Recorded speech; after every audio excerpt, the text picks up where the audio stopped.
General, it's 11:31. We promised to end you by 11:30. I would say overall, our mission in Afghanistan is on a positive trajectory. I can elaborate on that with you later.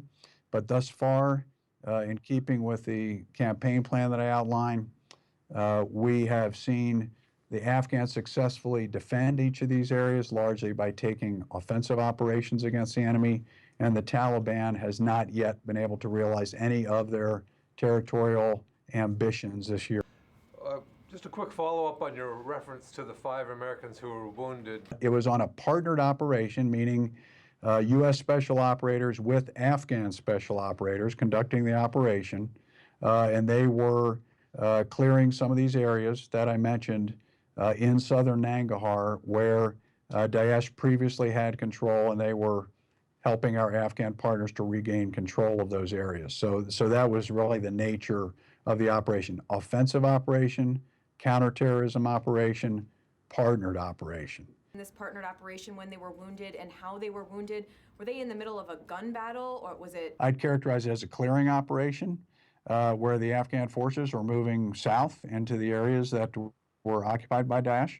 The nature of the combat there, small arms fire, I would say, some shrapnel. These were the nature of the injuries that they experienced.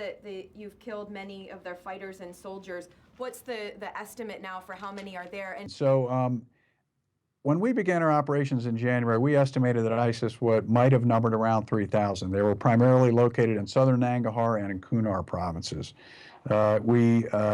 Many of these fighters were members of other groups that had really changed allegiances. Now, I call this convergence, and the convergence would be, again, amongst these 9 terrorist groups and 3 violent extremist organizations. We see periodically members changing from one organization to another. It said that you continue to use your new authorities on a daily basis. Do you know how many airstrikes have been? This number that originally was 3,000, we think has been roughly cut in half.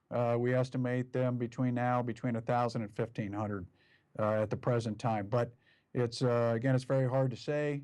It's very dynamic battlefield down there. And of course, it's easy to miss people in the mountains there, but we think we've reduced their numbers fairly significantly in the last 6 months.